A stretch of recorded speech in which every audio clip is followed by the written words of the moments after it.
Very much indeed, and let's put those questions straight through to Graham, and then we're going to come to you, Spiwa, just now.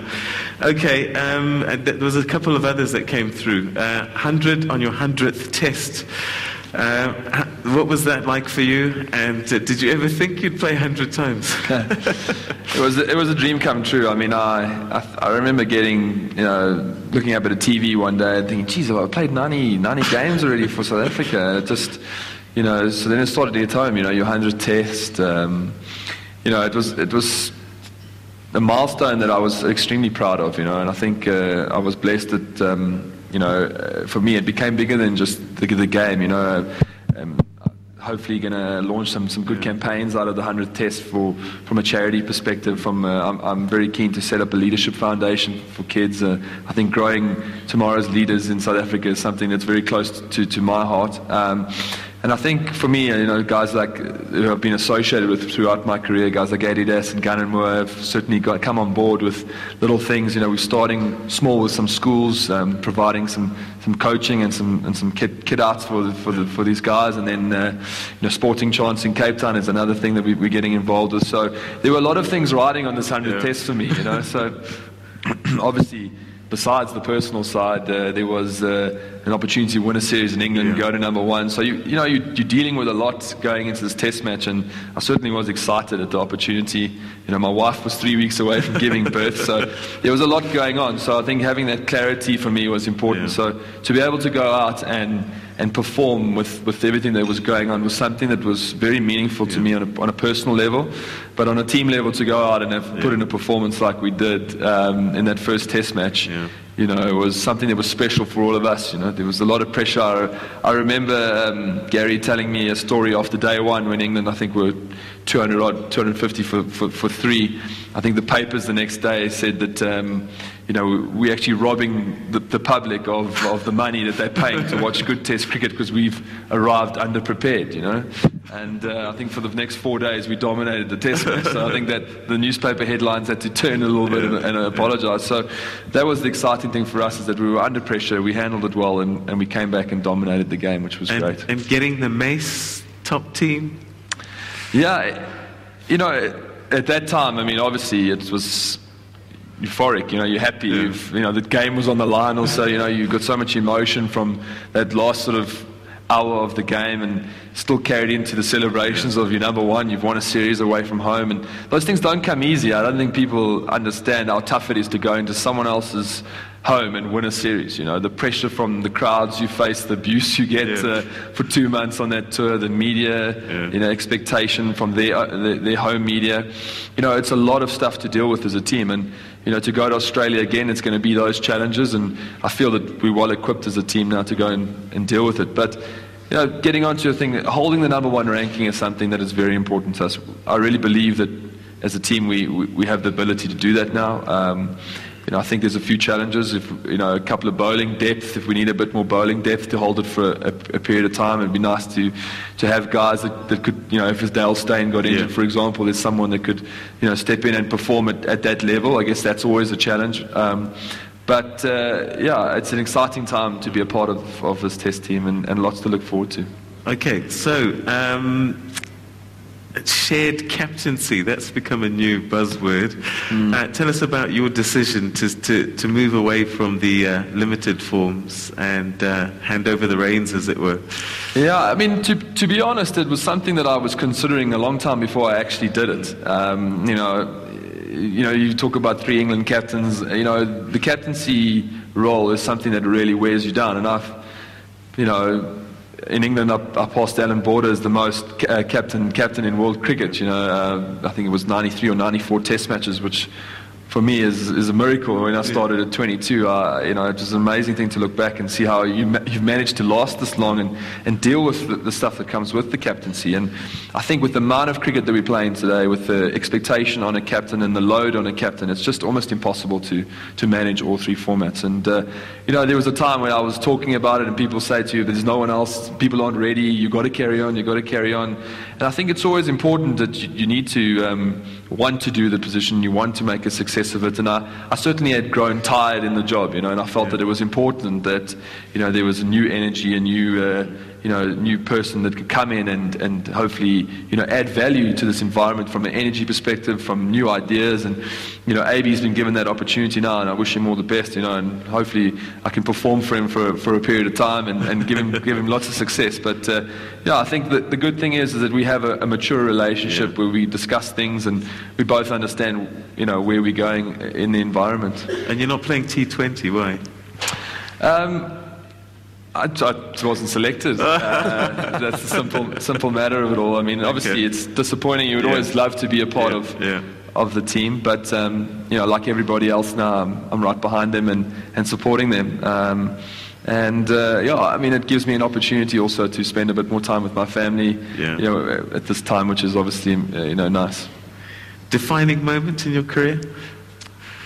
I think there's been a few. I mean, when you play for 9 or 10 years, there's so many times where your career is on the line, when you struggle to perform. I think last year for me I probably think the biggest step I took forward as a person, as a captain, as a cricketer, was in 2007. I really got, sat down and had to come to terms with the job and what it was about. And I did some work with Paddy Upton in terms of getting myself to a point. And I think South African cricket from that point on has sort of progressed with myself and the team. We've had a large amount of success.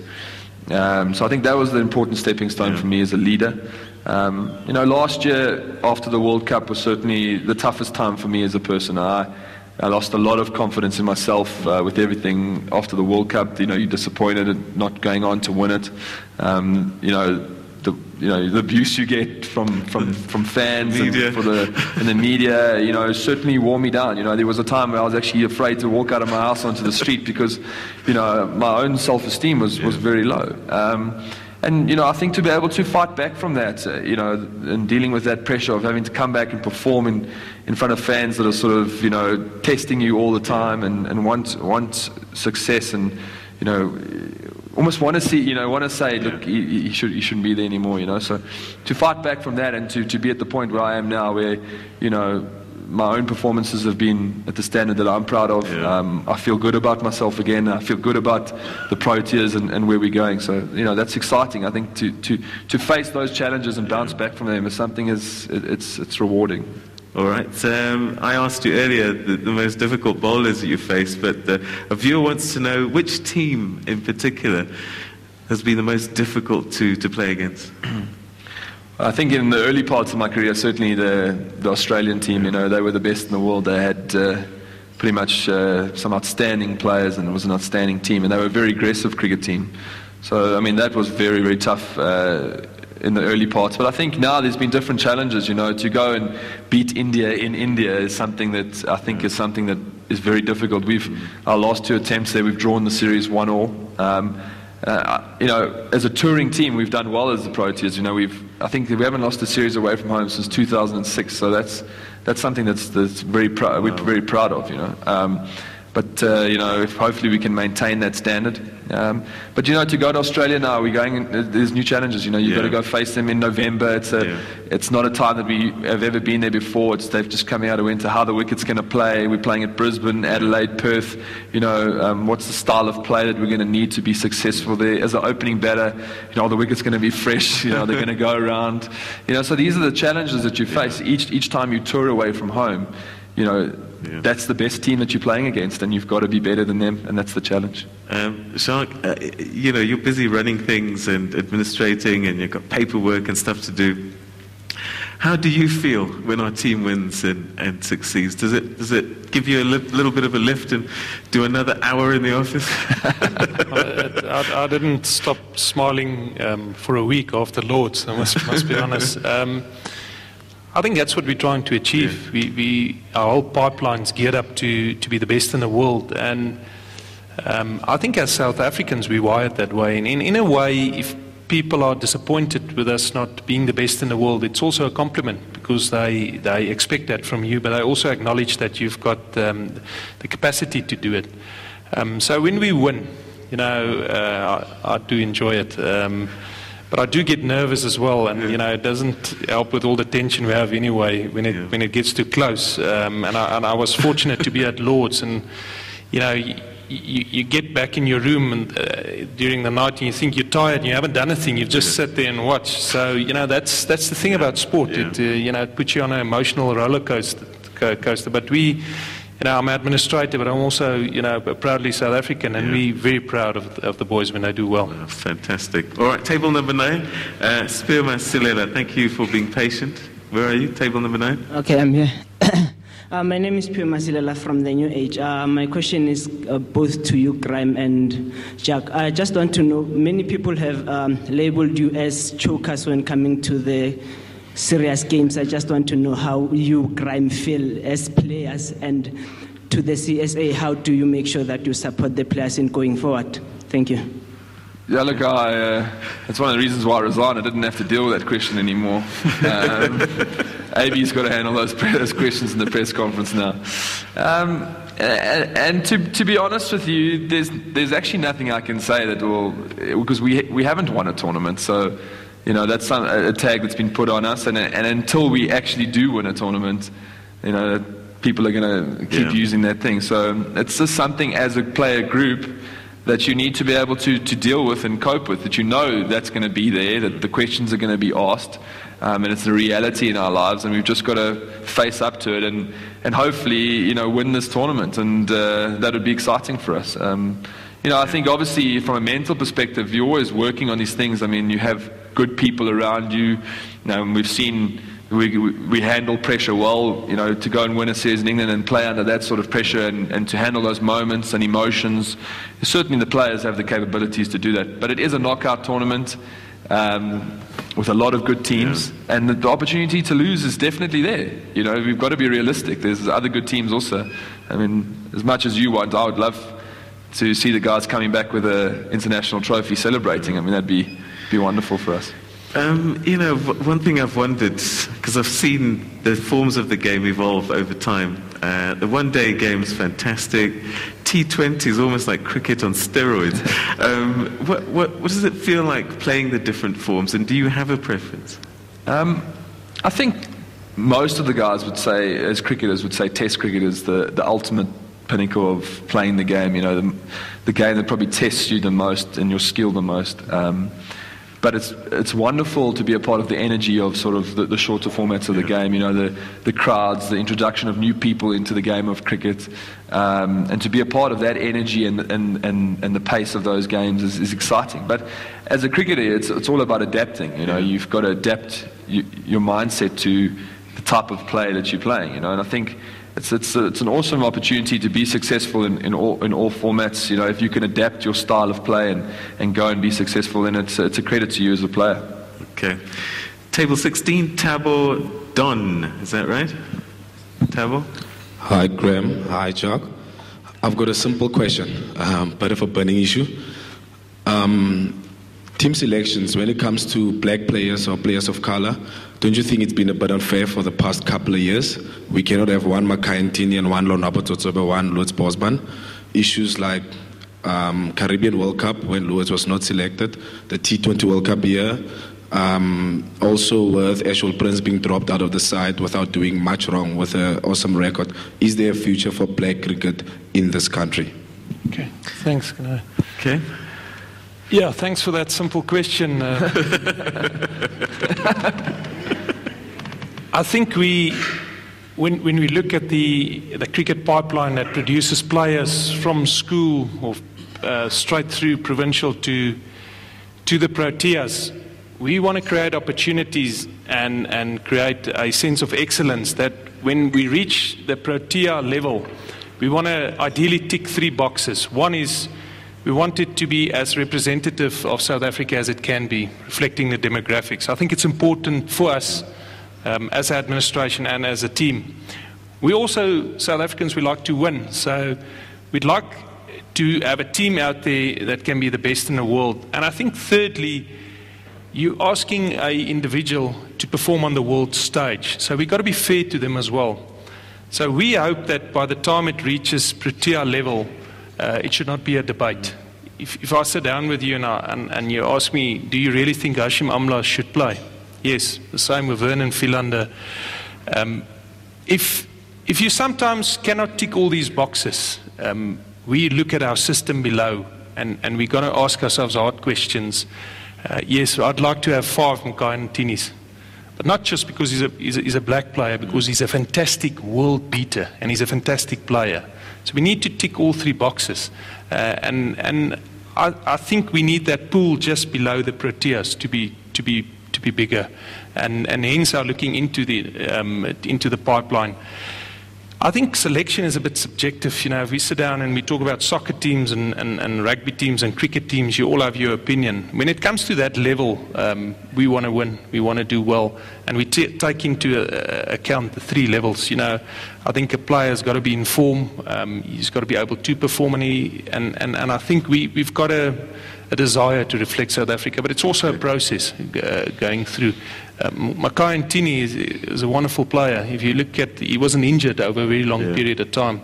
He just brings something, isn't it? He's so vibrant. So, you know, it's not even a colour thing. Just getting a next bowler that can perform like Makaya would be a miracle on that level. Why have so few Asian players come through the system? Because, you know, they're not great at football, that we know, but they love cricket and they're pretty useful at hockey. What? I can't understand how we haven't got more come through. I think we've got to be careful to just look at your national team or maybe your 6 franchises and then assess numbers. It'll be interesting to see with our new data how many will come through. But you know, you're only looking at a team is only 11 players. Hashim seems to do quite well, I must be honest. But yeah, again, I think the opportunities we got to create has got to equally provide opportunities to anybody to come through. All right, so this next question is a double header, one for each of you. So let's go to, is this Patisani Moyo, table number 1. Where are you? Table number 1? Yeah, Patisani Moyo, the New Age Sports Editor. Jacques, you spoke about moving the focus from the boardroom to the field. Yet we see that the Gerald Marjola case remains unresolved. Just how far are you in resolving that? And just a follow-up question on that.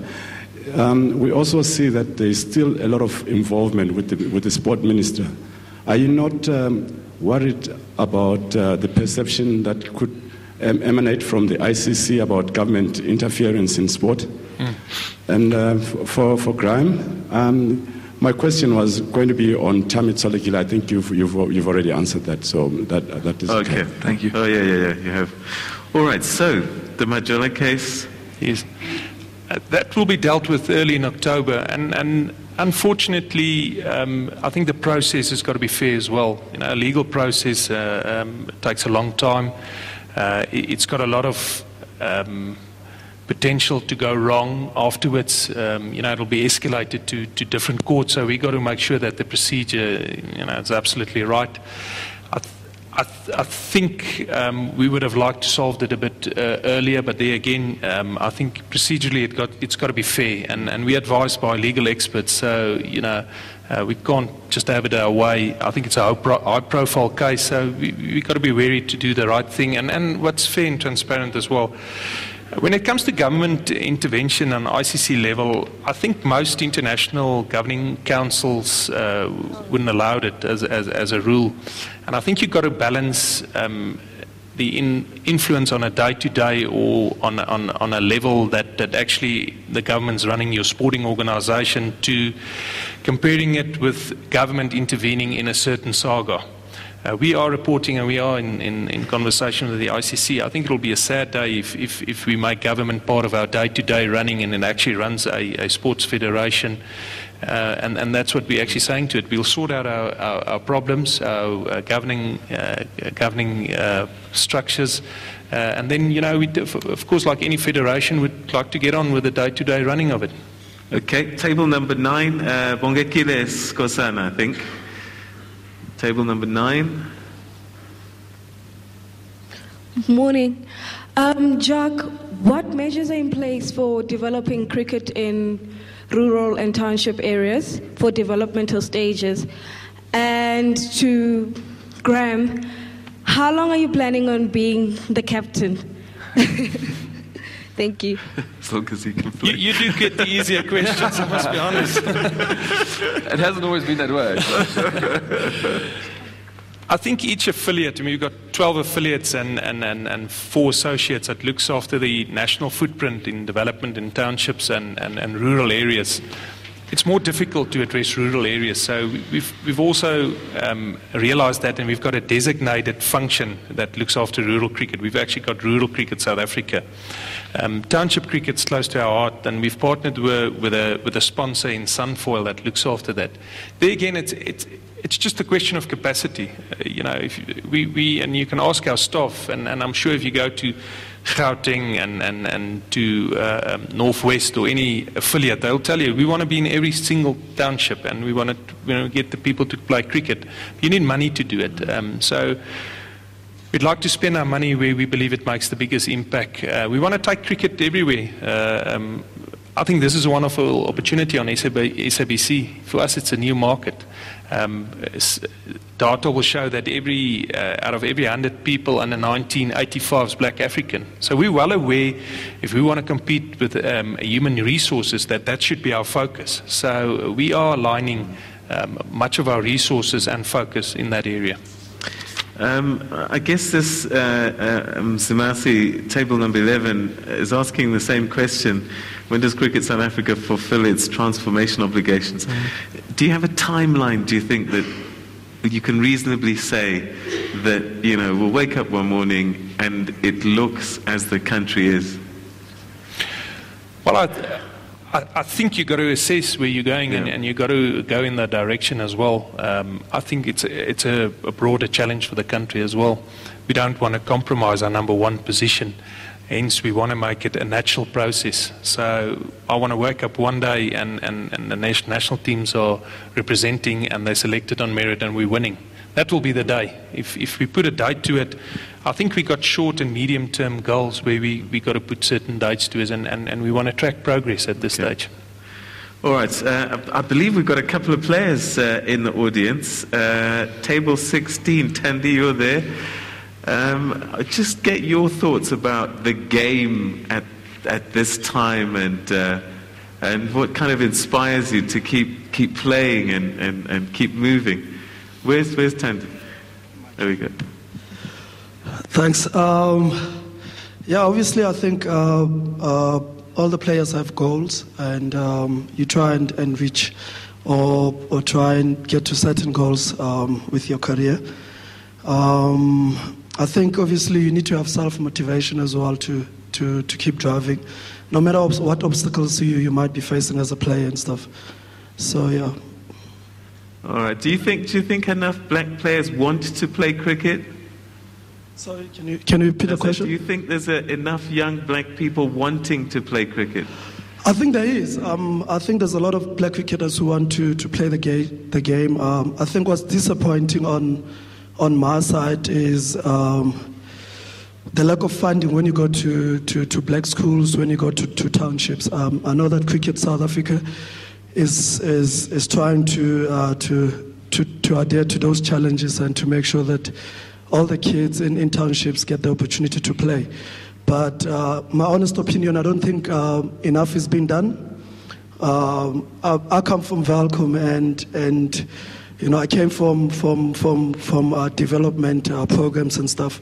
And for me to go back home and to see that there's no cricket at all, there's no structures anymore, you know, and it's not just my township, a lot of townships as well. So I think a lot of people are turning a blind eye in terms of what's happening. And I just think that a lot still needs to be done. Okay, so not enough being done. I think that's fair, and that's fair criticisms, but it's also his window into what we do. You know, we can sit down and I can give you a PowerPoint presentation on what we do. Yeah. And I think the one way you should actually test it is, you know, what is the public perception out there? And if they feel we're still not doing enough, you know, that's the perception and that's the reality for them, and we got to address that. Like I said, we'd spend 60 million rand a year on amateur cricket, which is a lot of money. But I also think if you look at, and there might not be enough houses or running water, so it's a challenge, it's a backlog. And I think we're continuously looking for partnerships to add to our capacity, to take it out there and to give that opportunity to people. But some of it you've got to take on the chin. So, yeah. Graham, how young do you have to start playing cricket to be? Because I mean, it's become a huge, massive game, very professional now. It's not much just about sort of showing up. How young do we have to be identifying already future Proteas players? It's a tough one for me. Yeah. I think each person develops differently. I mean, as Jacques said, I understand there's a lot of things that are being put in place behind the scenes to help people grow and develop and give them the opportunity that when they are exposed to the pressures of, a professional sport, that they have been given the capabilities to deal with what comes with that. I think that's the challenge. I mean, for me as a Protea player, you want to drive through the streets and you want to see kids playing in the parks, and you go through India. India's a massive cricket, sport. Cricket is a massive sport in India, and you can drive through streets and you can drive through parks, and people are playing in dusty roads and developing their skills, whatever it is. And I think it's more of having an interest and an energy to want to play the game and to get out there and just enjoy being a part of playing the game, and then hopefully the skills will come through, the opportunities are there for people to come through. That would be exciting. All right, there's a question that's being fed in my ear, and I think maybe you might be able to address it and understand it. What I know about cricket's dangerous, I've got to tell you. Franchising of cricket, there's issues around that? Yeah, I think currently we've got 6 franchises. The issue is, does it provide enough opportunities for all players? It's a question that Cricket South Africa has asked itself. Should it be 12? Should it be 6 to make it more competitive? There's huge debate about it. There's ongoing investigation into it. 6 seems to be the more the Australian way. They've got 6 states. You also have 12 teams on affiliate level and 4 on associate level. So if you look at that, you're looking at 22 teams. That provides an opportunity. It's also, I think it's a brand question. Can we really have 12 brands that's successful? Can we sustain 12 professional teams? It's very complex because I think at the end of the day, you're weighing up opportunity versus commercial viability. And it's not a clear answer at this stage.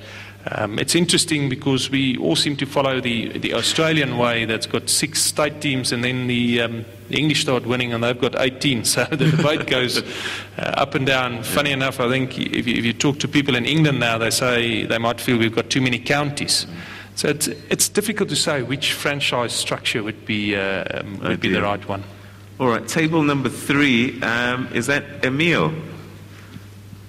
Yep. Good morning, Graham. I think you've addressed the first part of my question. I was going to ask you what the toughest experience of your professional career in the public life was, but I think you've touched on that when you spoke about last year after the World Cup.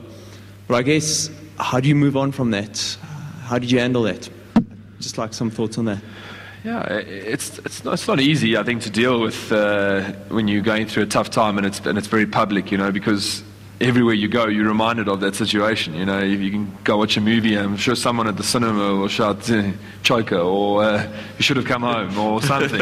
So, as a public figure, that's part of your life. And as when you do well and people are, giving you compliments and feel good about the sport, I think it's always important to try and have a balance in terms of how you deal with these different emotions. But I think certainly for me, last year was the toughest in terms of my own self-esteem. I've always had good self-belief within myself. I think I haven't been really driven by what people have said, about whether it's good or bad. Your emotions can change. A lot of my driving has come from inside of myself. That belief, that strength that you have, and that want to be successful.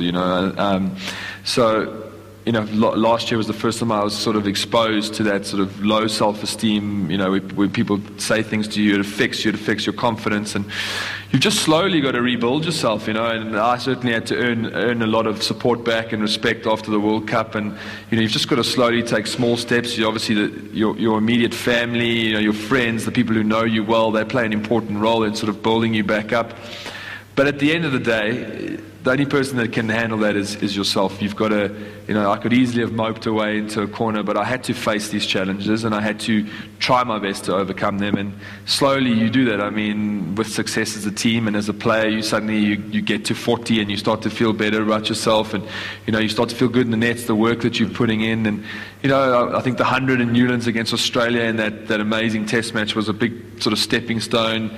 And then it still struggled after that, and I think where I really started to feel like things were coming back together, I was under massive pressure in the one-day side and got 70 in Kimberley and then got 125 at the Wanderers, and suddenly, as a player, you start to feel more normal again. You start to feel like you where you've been your whole career, and you can take that on, and certainly since that moment I've gone on and been very successful in all the series we've had again.